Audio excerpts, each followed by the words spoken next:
Hey everybody, this is the PixelBlips podcast. Andy Ryan here, my co-host Dave DeWart. Um, we they just announced that Middle Earth, Shadow of Mordor. So it used to be all the Lord of the Rings games said Lord of the Rings and then the subtitle. Now it's Middle Earth. Because it's not just the Lord of the Rings books; it is this entire world of things you can do. If it doesn't have to do with The Hobbit directly or Lord of the Rings directly, Middle Earth Enterprises has said it has to be titled Middle Earth. Yeah, unless it's like Lego The The Lego The Lord of the Rings. Yes. So. Well, once again, both of those things would have The Hobbit or The Lord of the Rings they have on them in the because title. They're based off the movie. Yeah. Both games are awesome, and you should pick them both up. Yeah, actually, they are. I highly recommend. I highly recommend picking up the home console versions. Not that the portable versions are bad, but the home console versions offer you a free roaming map of Middle Earth. Basically, the Lord of the Rings takes care of the mid part and the southern part, and the Hobbit one, of course, takes part over the north of Middle Earth. Yeah.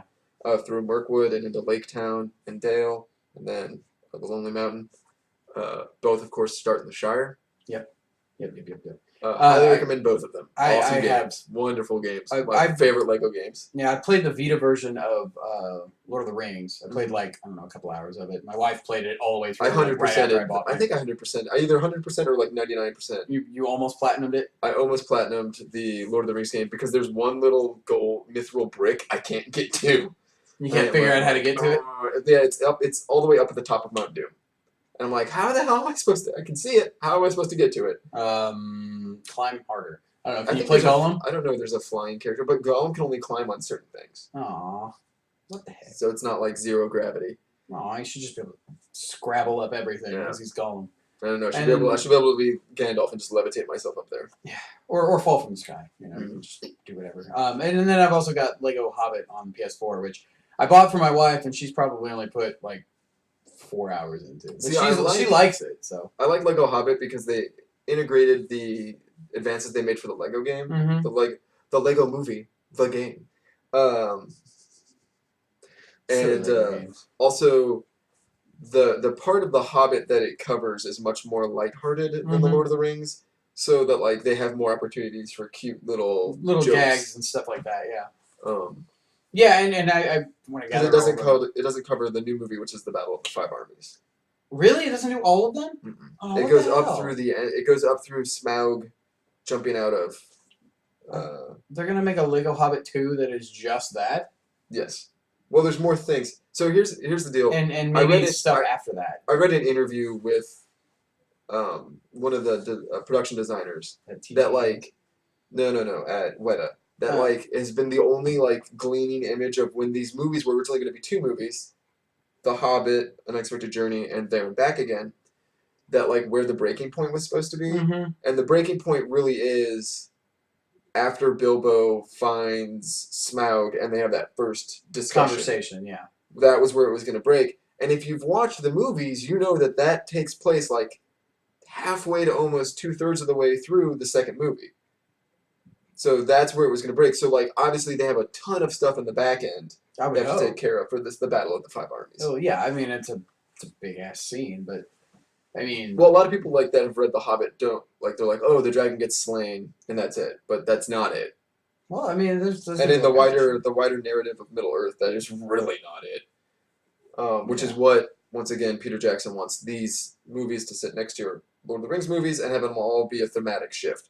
Yeah. Which is why An Unexpected Journey is so lighthearted and fun.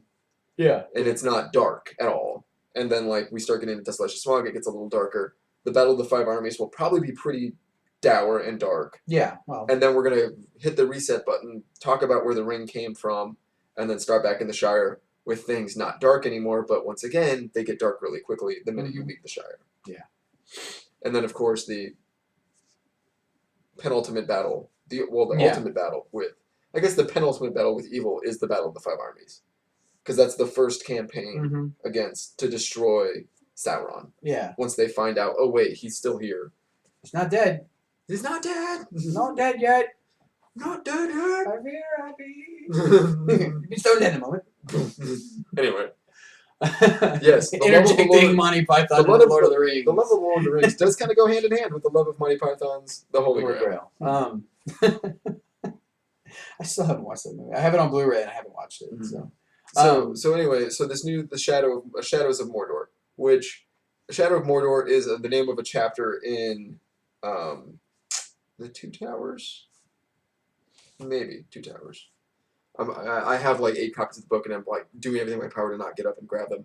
But yes, I believe it's in the Two Towers, and was also when Tolkien's one of his rough drafts broke it out. There was a book called The Treason at Isengard, which covers obviously Saruman going, "We're gonna destroy everything, battle at Helm's Deep," and then the other one was The Shadow of Mordor, which is them trekking into Mordor. So this new game, however, doesn't have to do with that time period. It takes place in the 60 years between the end of The Hobbit, Lord of the Rings, beginning of the Lord of the Rings. And the basic denses, so after the Battle of the Five Armies, or technically I don't know how they're going to do this in the movie, I don't know how it's going to play in the narrative of the game, but the clearing of Dol Guldur, which is the ruin that we keep seeing with the creepy dark necromancer guy, after they clear that out, the White Council rides in. That essence, Sauron, trying to become a spirit, flashes into Mordor. At this point, Mordor's owned mostly by Gondor. All of, like, Gondor builds the giant walls, Gondor builds Cirith Ungol, Minas Morgul, Minas Tirith, like, all these things. Sauron flashes in, destroys it, like him and his wraiths destroy everybody, murder this guy's family, he dies, and a wraith that is not evil shows up, possesses this guy's body, brings him back to life, and it's the story of this guy and the wraith, kind of a buddy cop movie, taking on Sauron, while Sauron is weak and defeated because they think they can finally kill him. This wraith. And so the announcement at San Diego Comic-Con, not only is the game coming out a week early, which I'm excited for because I'm excited for the game. When I canceled my Destiny pre-order, I moved it on to Shadow of Mordor because I was like, I know I'm going to want Shadow of Mordor day one. I know I'm going to play through it probably in as close as few sittings as possible because I'm just going to in like 2 days. I'm just going to take time off work and dial in and like play this game. I'm gonna take 3 days of vacation. I'm gonna beat this game because like they are doing things. They've done this a little before with the previous game, The War in the North, where they explore parts of Middle Earth's narrative that are not covered very well in The Lord of the Rings and The Hobbit. The Lord of the Rings basically is Frodo's quests plus Aragorn's return to the throne. That's all the narrative that is concerned there. But Tolkien wrote so much and so deeply. There's so many other things. Like, there's the Battle of Dale, which is the largest battle in the north, goes on for 2 weeks, you know, at the same time that the Battle of Pelennor Fields and Minas Tirith, at the end of the Return of the King, is happening. And the only reason that's not covered really well is because the real action is Frodo burning the ring. Or technically, Gollum burning the ring. Spoiler alert. Well, I mean, whatever. Gets his finger bitten off. Frodo does not do the right thing at the end of the book, which is one of the best things in the narrative. Anyway, so, and because that happens, the forces at Dale can't win. The good side from the Lonely Mountain, Dale, and the remnants of Lake Town sweep in, destroy them. In the same way that in the War in the North, the forces at Gundabad can't sweep down through Rivendell and stuff because now they don't have the power. So the War in the North ending, it gets sapped from it, and that's the only problem with that narrative. That you, like, as a person, I know, like, oh, this is what's going to happen based on these dates. Because in the Middle Earth calendar, like, it's like, on this date, Frodo burns the ring. The ring is destroyed. So as you kind of steadily get towards that date in the narrative of the game, I'm like, wait, I know what's going to happen. I'm going to end up beating the last boss, and then the sun's going to rise, and the eagles are going to show up, and everyone's going to be happy, and it's the beginning of the Fourth Age. Well, not quite the beginning of the Fourth Age. The beginning of the Fourth Age is when the boat leaves. So that's months, if not years later. Leave.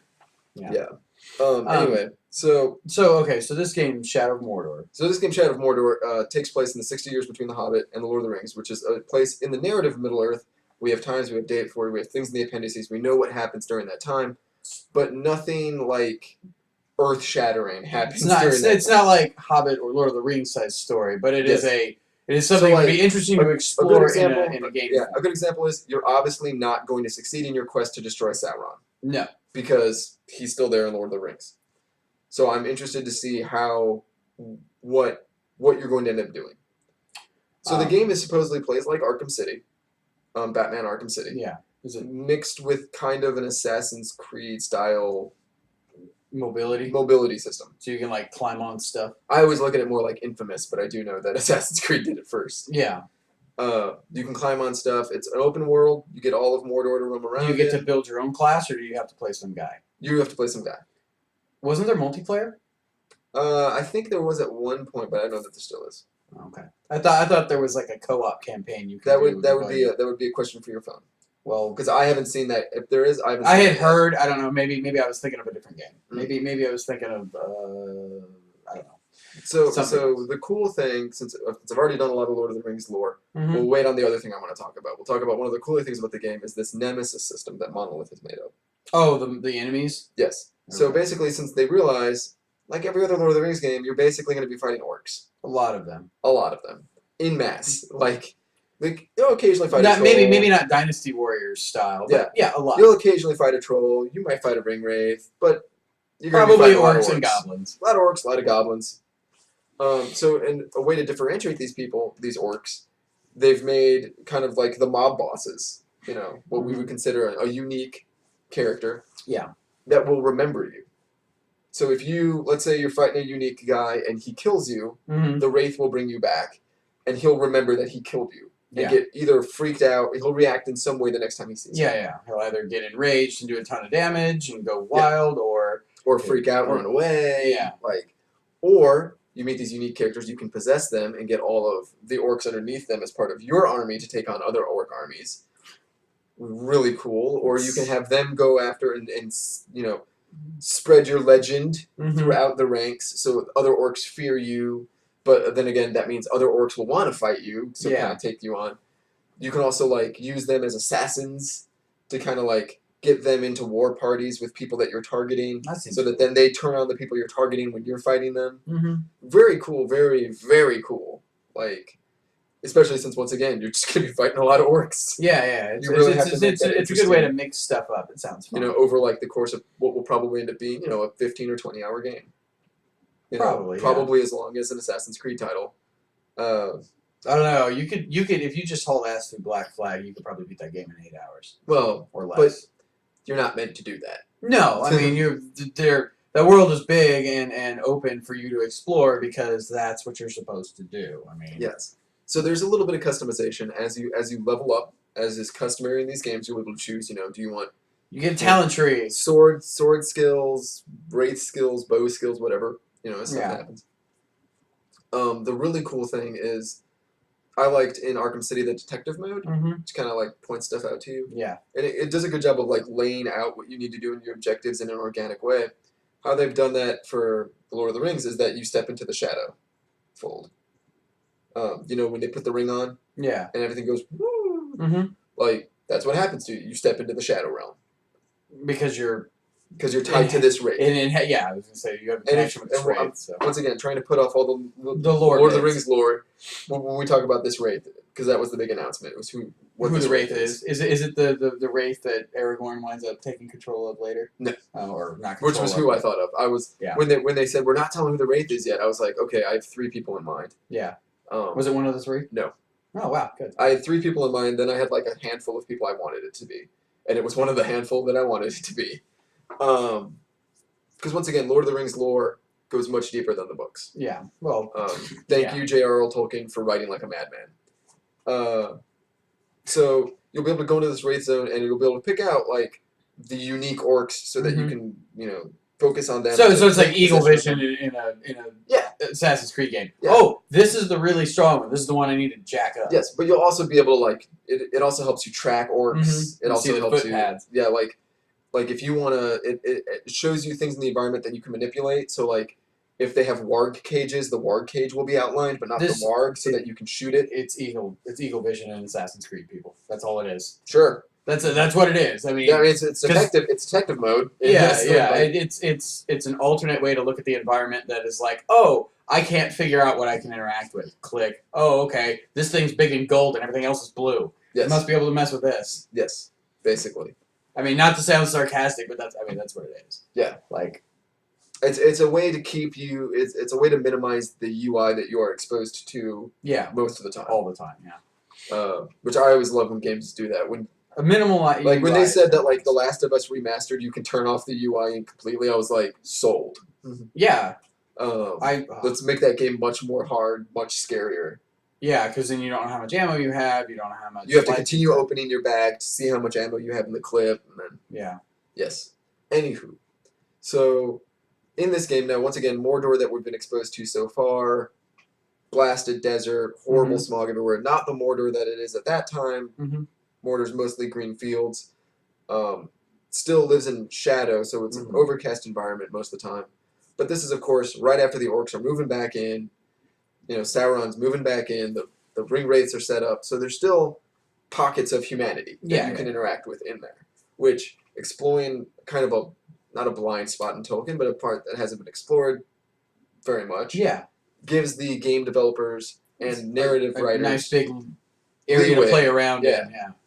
Here's your sandbox, guys. Go. And Mordor has natural borders on 3 sides, as it's ringed by 3 mountain ranges. Yeah. So it's like, okay, you're in this big kind of a sea. Kind of. At this point, I don't my topography is not told up to date, but at this point, the sea that borders the eastern edge of Mordor, I think, should still be water, not sand. Does it dry up at some point? Yes. Like really badly. Middle Earth global warming? Pretty well. Or ice. I guess it would be going into an ice age. They are right next to a giant, constantly erupting volcano and a giant fiery eye of death. Yeah. That's a lot of CFCs. Yes. Good point. The Battle of 5 Armies. If it'd be really cool if Peter Jackson and the people making the movie decide to have the Necromancer and not as the Eye of Sauron walk out and fight the battle. Because the Necromancer, like Sauron, the Fair, and Avantar, we'll get into that in a second. Sauron in post-chaining in that armor that you saw him at the beginning of Fellowship. Sauron as the Necromancer, which is that kind of shade, but also just a floating darkness and malice that can take the form of a person. And then that gets destroyed, and then we end up with the Eye. Gotcha. The all-seeing Eye of Mordor. So this shit goes deep. Yeah, it sounds like it's pretty crazy. So the 3 people that I had earmarked as who this wraith is. Isildur, the guy who doesn't burn the ring. Yeah. Ends up getting killed by orcs. And I was like, that'll probably be the one, because that's the one everyone knows. Yeah. The King Under the Mountain, I forgot his name. The Dunlending King. The guy, the betrayer. Yeah. I was like, I could see that. You know, people know who he is. He's green, smoke, kind of white smoke. We'll see who that is. The third person was one of the elves that has left Middle Earth that had worn one of the rings. Yeah. Basically, he gives his ring when Gandalf shows up. He gives his ring to Gandalf, and he leaves. Yeah. I was like, that would make sense. He has a ring of power. He's tied to the rings of power. So in my handful of people, there was this elf called Celebrimbor. Okay. And that's who it ended up being. So Celebrimbor is kind of the great-great-grandson of the gods. Okay. Basically, the gods made the world, and then 2 of them made the elves, Fëanor, and then Fëanor had a kid, and then this is that kid. Okay. This is the kid of that kid. Okay. Boom, boom, boom. Yes. So he's basically the great-grandson of the gods. And what he's famous for in Middle Earth is he's the guy that forged the rings.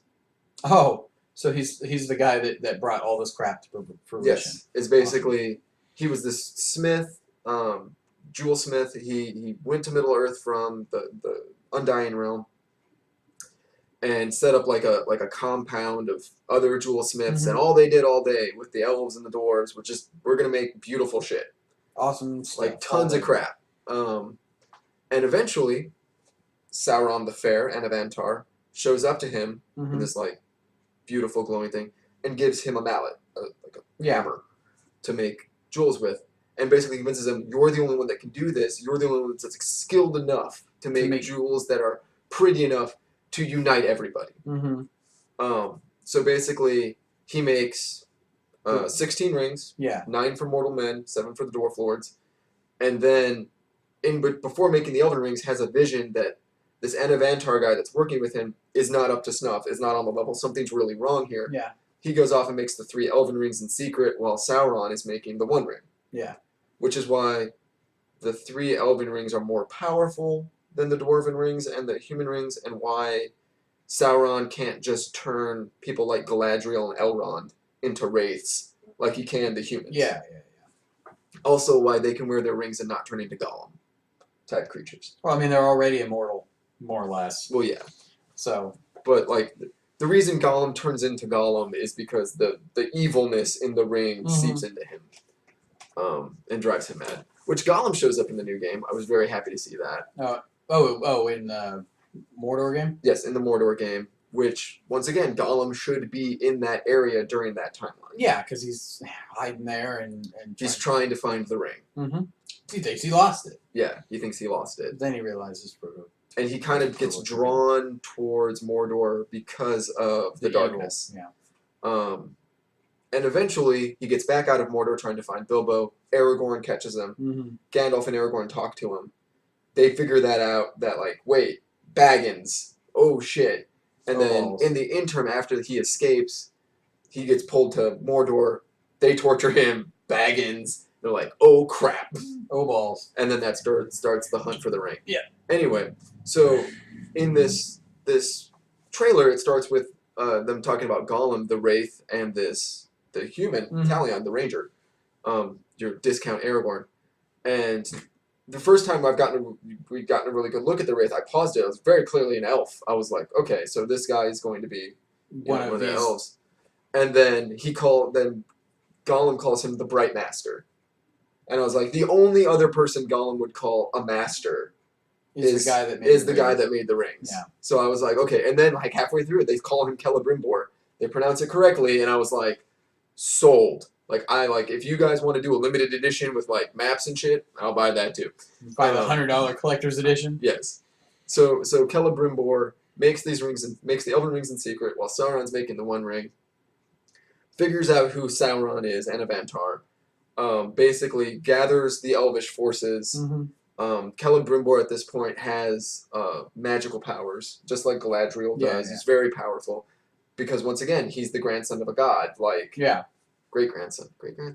Anyway. He's the grandson of a god. He rides off to fight Sauron, gets captured and killed. Yeah. And his family and the narrative of the game, which isn't really gone into in the books, is that Sauron also kills Celebrimbor's family. And since Sauron kills this ranger's family, that is apparently what links them together. This is revenge? Yes. So basically the problem with Celebrimbor is he's not 100% good. It's his vanity that leads to the rings. So Sauron sees evil in him, convinces him to make the rings by going you're the one that can do this. Placate. And it's his ego leads to the downfall of everything. So now, in the game, part of the narrative is putting back Celebrimbor's memories. Putting things right. Putting Celebrimbor's memories back together so he's not just a wraith anymore, and then taking the fight to Sauron, which obviously, that's not going to go well. No. Everybody's probably going to die at that point. I'm sure. Because obviously Talion's not around in the Lord of the Rings lore anymore. And yeah. Celebrimbor is not talked about. I mean, in the books, Celebrimbor is not talked about anymore after he dies. Yeah. But it makes sense that he could come back as a wraith because he's been touched by the dark, touched by evil. Yeah. And that's what one of Sauron's powers is to bring him back. Yeah. Celebrimbor is strong enough as a person. This is why when I thought it was a Isildur, I was kind of groaning because a Isildur is not strong enough to do what this thing needs to do. Yeah. And so they worked into the narrative. Doesn't have the character to do it. Yeah, they worked into the narrative that Celebrimbor, since he's been touched by darkness, has this power to take over darkness. Yeah. Which is why he's the bright master. Gotcha. So very cool, and for me, that's the easiest way to like get my money is to dig deep into Lord of the Rings lore because it's out there. Like the things are out there. Like if you wanted to find, I mean, like I was like, oh, before I thought it was Celebrimbor, I was like, okay, it would be cool if it was Baron, who is a human who falls in love with an elf, who is, if you've seen the extended editions, at one point in the Fellowship of the Ring, Aragorn is singing a very sad song, The Lay of Beren and Luthien, which is about like, even if you're a dude and you fall in love with an elf, you're gonna cause that thing to die. Yep. Like that's the big depressing part of Aragorn and what's her name? Arwen's love story is that he knows that love causes her to die, that she could live forever and be beautiful forever if he didn't love her. But the flip side of that, the Tolkien side of that narrative, is that it's not up to Aragorn; it's up to Arwen to make that choice, and she's made it, and he has to deal with that. Yeah, I mean, he's gonna die for her anyway. Yeah, so it's cool, and I like a lot of people bemoan Kate from Lost showing up in The Hobbit with this elven dwarf love triangle thing going on with Legolas. Yeah, but like Tolkien wrote stuff like that all the time, and like. It seems so far that like that has the Tolkien touch to it. Well, yeah, like everyone after Desolation. If it's something that he's written before, just with different characters, it's not outside of the realm of possibility for it to have happened. They're not like, it's not like I'm trying to think of something in the past where they have just spat on canon for a movie. It's not like Green Lantern was pretty close. I was gonna say like the Super. It's not like nipples on the bat suit. There's a good example. Bat nipples. It's not like nipples on the bat suit. It's not like midichlorians in Star Wars Phantom Menace. You're like, this isn't that bad. Like this isn't other places. It's just other characters. Yeah. The elves have fallen in love with dwarves before. They just get to the point where by the time the Third Age rolls around and we're talking about the Hobbit, they're at each other's throats more often than not. Yeah, but he's not really a dwarf-looking dwarf. He's just more like a small human. Yeah, it's funny to watch the bonus features and like see his makeup tests, and they keep taking more stuff away from him, so that at the end of it, he just has like this little bump on the end of his nose. Yeah. And that's it. Like his nose is a little bit bigger than it normally is. And I think what they're doing with Talril, Legolas, and Keely is setting up. Is it Feely or Keely? I don't know. Is setting up. One second. That's gonna drive me nuts. Oh, it's fun. Really? They're setting up the Wither-twos and the Y4s of why elves hate dwarves. Because dwarves are stinky, grubby creatures. Well, and also they wanted, because the big thing, Keely. So the big reason Gimli and Legolas are part of the Fellowship, and from a narrative standpoint, is that their two races hate each other at that point. And that they find a way to become friends. Yeah. And lifelong friends.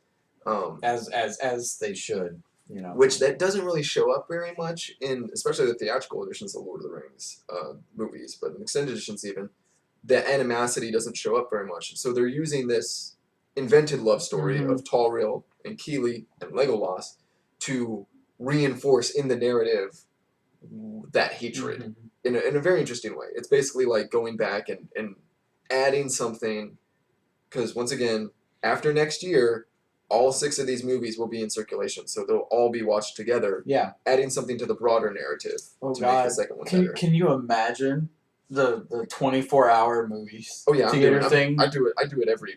No. I'm saying like you can watch all 3 parts of The Hobbit at 2 hours and change a pop. Plus, you can watch all the extended editions of all the Lord of the Rings movies. You'll be in a movie theater for 24 hours. Well, the Alamo Drafthouse does that every year with food. So you start in the morning, they feed you like Hobbit breakfast. Yeah, no, I get it. I just think totally do that. Oh God, that's like that's gotta cost you like $60. But I'm sure it's totally worth it. I mean, every winter, like if I get snowed in, like it's always a toss up between Star Wars, Harry Potter, and Lord of the Rings. Yeah, you just watch a couple of the movies. Like my wife and I have an ongoing discussion of what we want to watch that day. Just roll some dice. But we'll figure it out. If it's a 1 or a 4, then we're gonna watch Harry Potter. If it's a 2 or a 5. So So I'm really excited for it. I really liked Desolation Smog. Like to show you like everyone came out of Desolation Smog hating it, and they were like, "Oh, that cliffhanger ending! It was such a they're stupid. It was horrible. Blah blah blah blah blah." My only complaint about Schmaug. Desolation Smog was that Tauriel uses Athelas to cure the dark poison, and the only person that's allowed to do that in the narrative of Middle Earth is a male of the line of the kings. Really? Yes, that is that is why it's called King's Foil, and that is the only person allowed to do that. The only, I guess, people, if there was more than one at the time, but at the time that The Hobbit is taking place, there isn't more than one. There's only young Aragorn, super baby Aragorn. So it's only a human mom. king. It's not like a dwarf king. Yeah, no, the line of the kings is the human kings. That's the term for those people. I'm just saying because obviously there's the king of the dwarves. Thranduil. Yeah. Well, no, I'm saying Thranduil's the king of the woodland elves. You have Elrond's the king of Thorin. Yes, he's one of the kings. King of the mountain. Yeah, Sons of Dane. So I mean, just clarifying that it was human kings only. Yes, human kings. So the human kings are of the Dunedain race, which is part Elven, which is why they live so long. But the only people that are of the Dunedain race that are allowed to use the Ethelas plant are the kings. in that way is the line of the king. And that's because it's lay on hands. You know what the term lay on hands is? Yeah, it's a D&D term. Well, yeah. Laying on hands is actually a Catholic term. Well, you know what? The Pope touches the Archbishop touches the Bishop touches the priest. So you have through the laying of hands, you have a line to the Pope. Which Tolkien was very Catholic, so he brought in that. I know it's a D&D term. I don't care about that.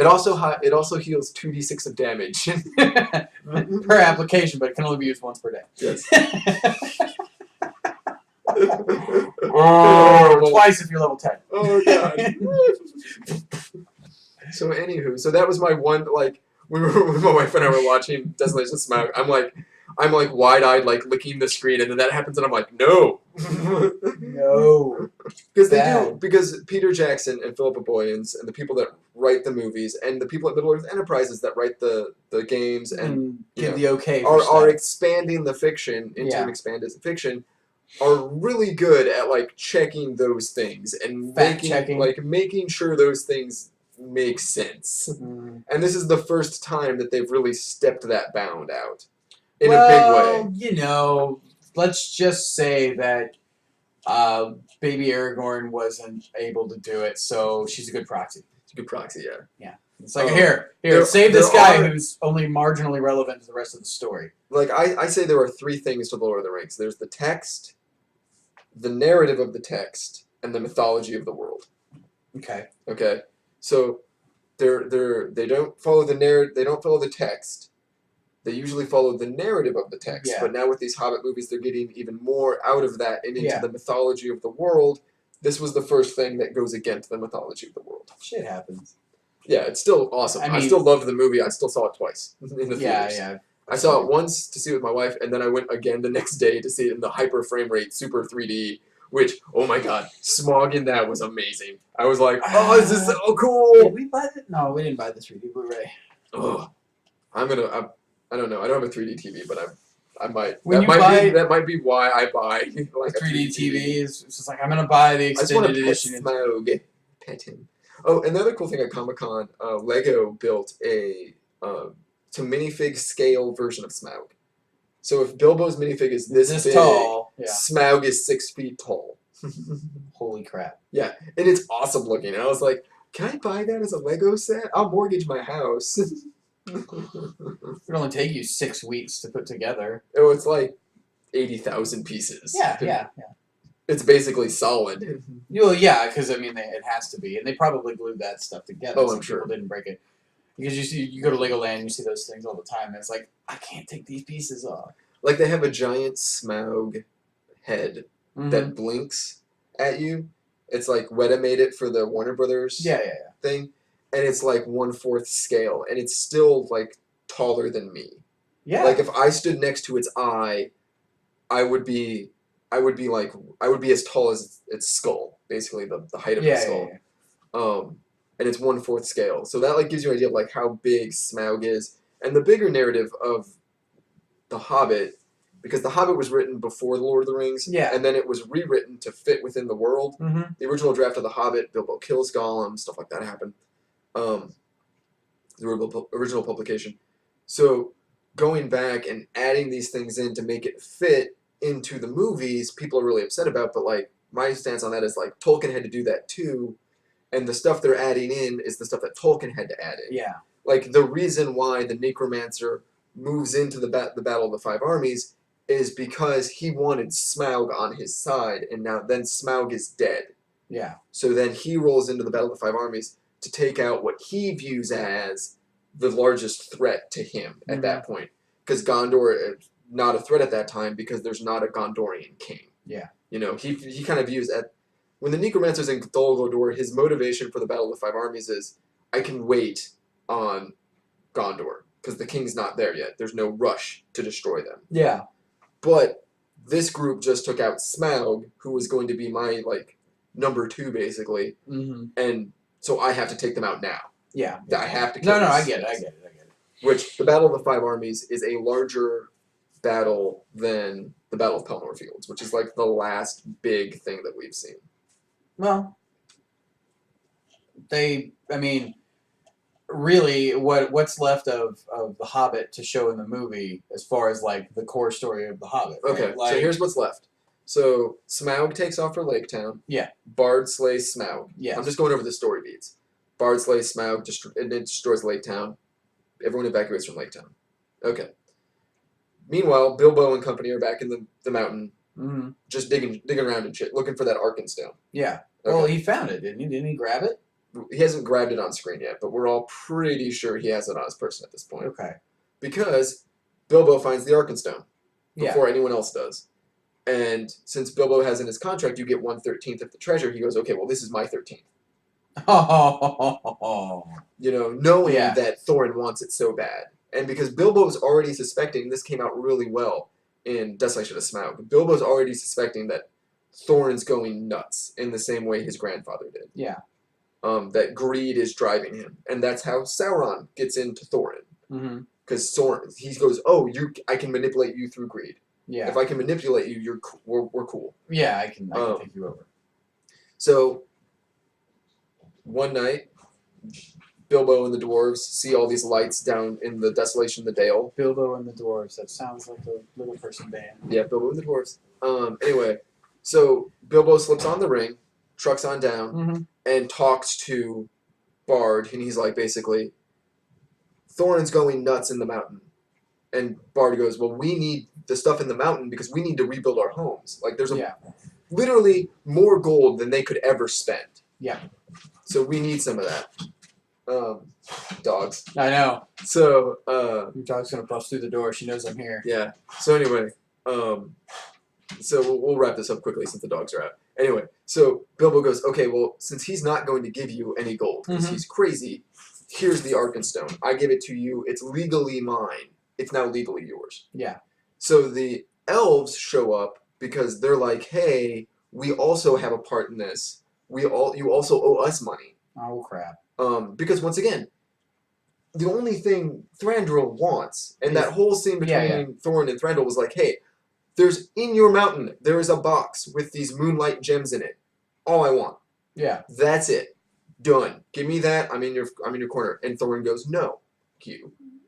One, because Thranduil abandoned Thorin when Thorin needed him. Yeah.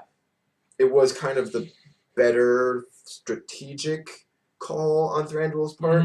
But also, Thranduil's not a good guy. It's kind of a jerk. Yeah. Once again, also why Sauron sets up in the south of Mirkwood, because he knows he can... Yeah. If it ever came to it, Thranduil does not have a ring of power, and I can manipulate him. Yeah. You know, whereas I can't set up in Lothlorien because I can't go against Galadriel. Yeah. I can't set up in Rivendell because I can't go against Elrond. Yeah. And I can't set up anywhere, west of Rivendell because somewhere Gandalf is wandering around with that damn ring. That damn ring. Whether Saruman knows Gandalf has it or not at this point is immaterial. Sauron knows. Yeah. So, basically, the elves come in. Eventually, Thorin finds out that Bilbo stole the Arkenstone, even though it was his part, legally his, totally fine, and that he gave the Arkenstone away, knowing that thinking, Bilbo's thought process is Thorin will trade all the gold in the mountain for the freaking Arkenstone. Yeah. But Thorin's like, no, we're going to war. Like, screw this. Like, I'm calling up my cousins and their cousins, and we're gonna roll over these things. We have all of the mountain. The mountain is ours. It is ours. It's not anyone else's. Yeah. You know, it makes sense for Thorin because this has been his entire life's quest is to get this mountain back. Yeah. And he wants it all. He deserves it all. So basically, battle lines are drawn up. Elves on one side, humans on the other, and then the dwarves. And so that all of that. Well, no, there's still more. I mean, and so they start fighting, and then Gandalf shows up and says, "Hey, dummies, quit this shit. Quit fighting. This is dumb. Stop fighting." The goblins are coming. You know. And then there's 4. There's 4. So then Bjorn, that guy that changes into a giant bear, he shows up. And there's your 5. But in the original narrative of The Hobbit, that was done.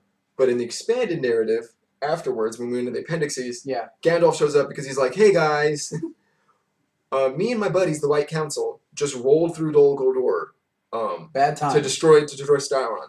We didn't do a really good job of that. We kind of messed that up. So now this giant army is going to roll over all of you. Yes. An army almost as big as what... all of you guys together are. Yeah. Almost as big as what eventually the force that the Lord of the Nazgul brings to Pelennor Fields. Yeah. Almost as large. Because Sauron doesn't care about orcs, and he's like, it's just numbers. Yeah. Like... It's they say it in House of Cards that it's butchery, not strategy, that wins wars. Yeah.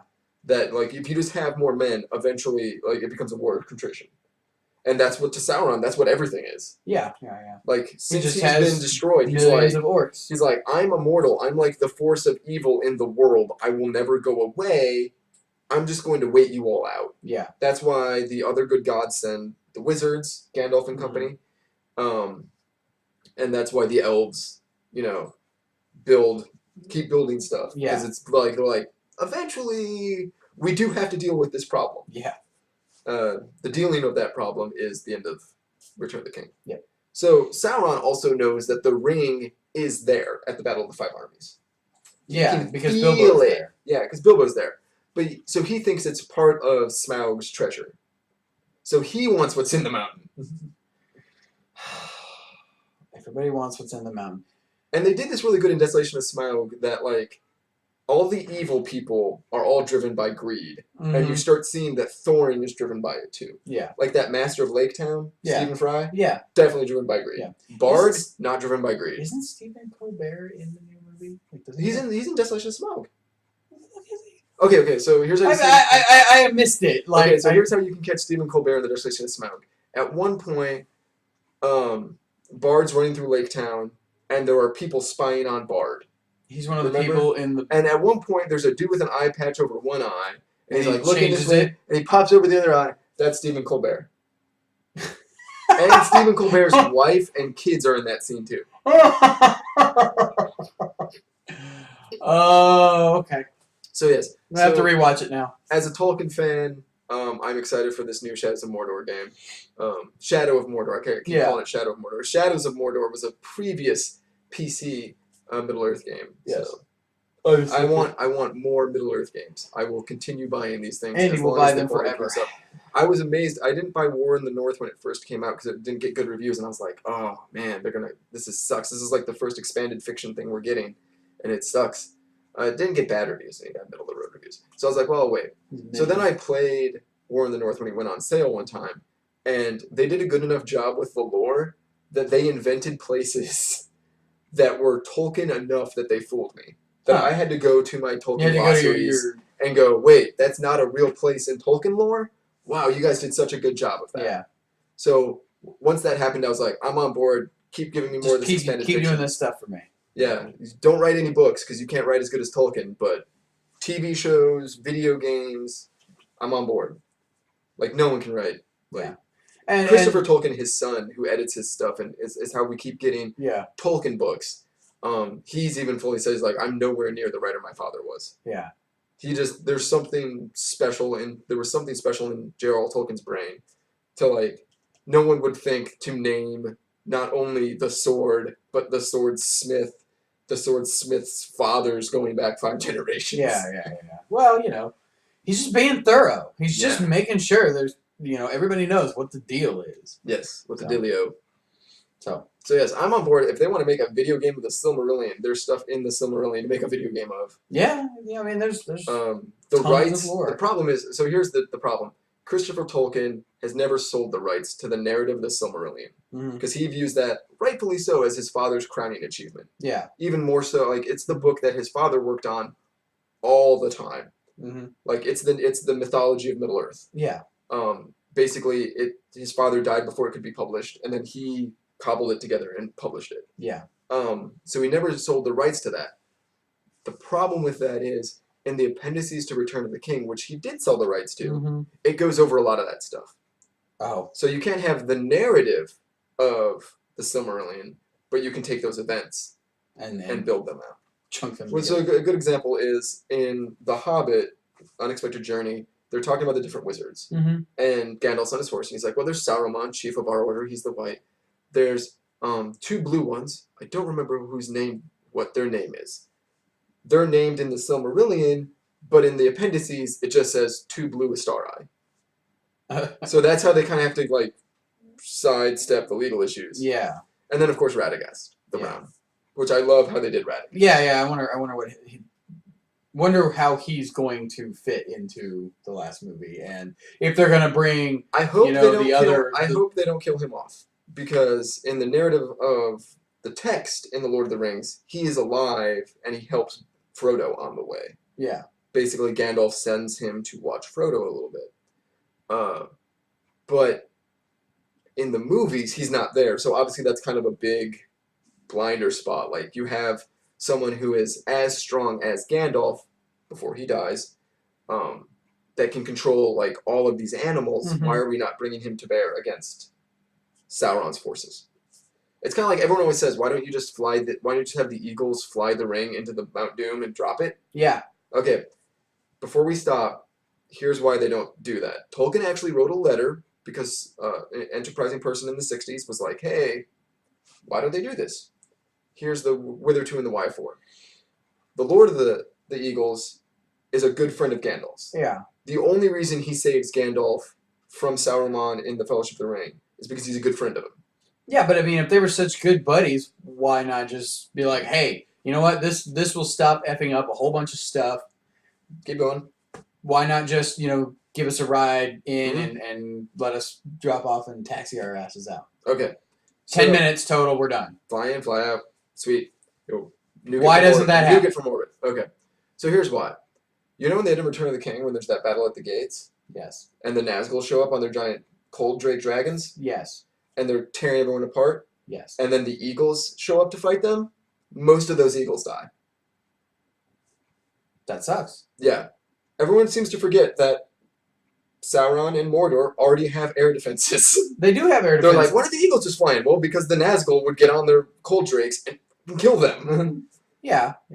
They're like, why did the eagles drop the dwarves at that rock and not just fly them to the Lonely Mountain? Because it's not the eagle's effing job to fly you everywhere. And, They're not planes, people. They're intelligent. They talk. You don't see it in the movies, but they talk. The eagles talk. They're not going to be like, hey, we're just going to fly you hundreds of miles across this woodland and drop you in a lake. They're going to be like, no, we're already effing tired from carrying your fat asses. It's only because Gandalf is a good buddy of our boss that we're doing this for you.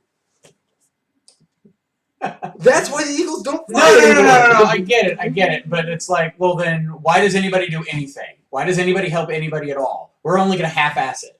They're not half-assing it. Yes, they are. They're half-assing it. They really care. The dwarves are in a burning tree, and they're like, we're going to pick you up, fly you away from these orcs so that you're safe, and put you down. It would be like if you showed up, like, let's say... Okay, here we go. Let's say I have a flat tire, or I break an axle. Okay? You come get me, right? But I only take you halfway to your destination. No.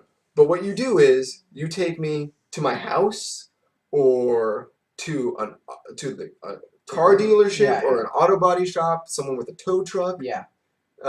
You're my friend, right? So you would do this. So it was like 3 a.m.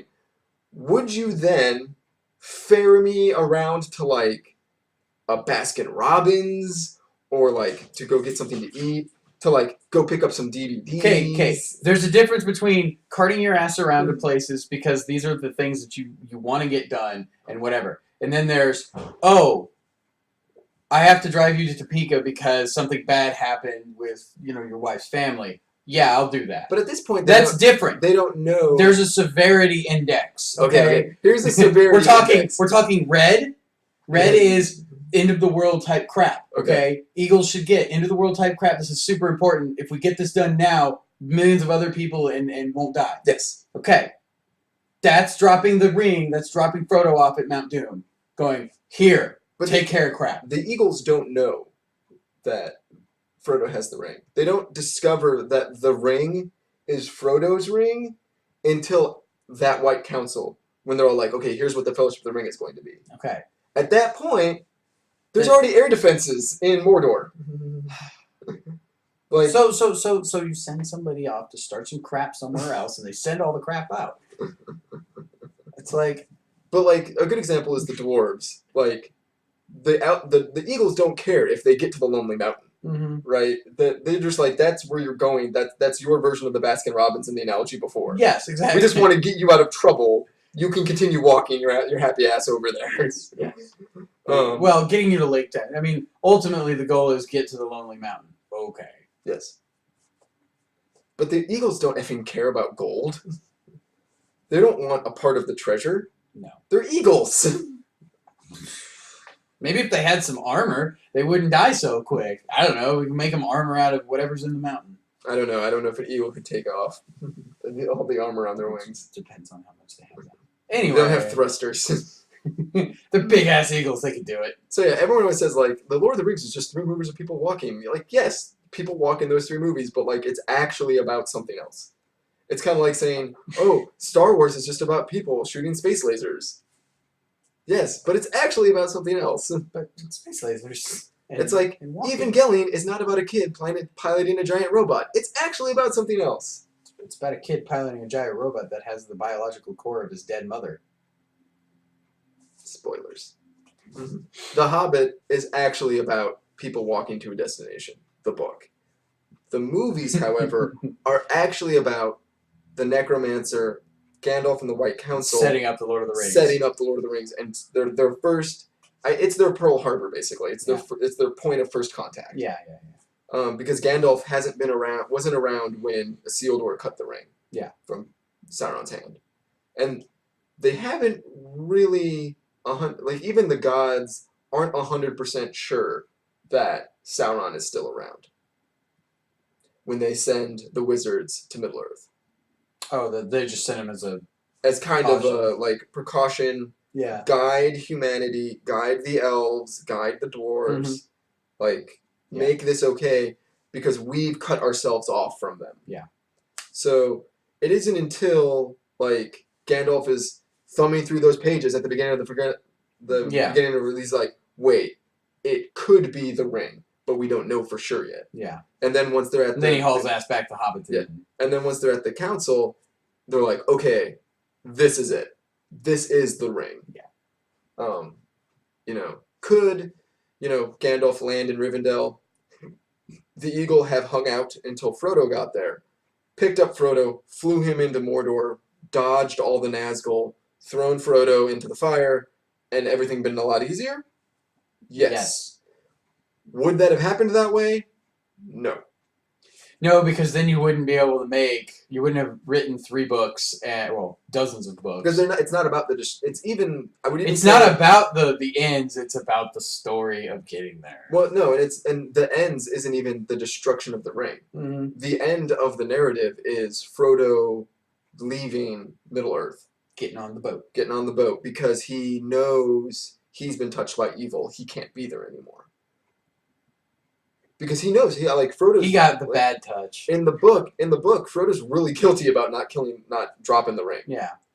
That comes up in the narrative. It's not like he hems and haws over it or anything, but it is mentioned in the narrative that that's something he feels. That it took him over. He lost. Yeah. A lot of people forget. At the end of the movie, Frodo loses. Yeah, yeah. The ring only goes in because Because Gollum bites his Gollum's finger a off. dumbass.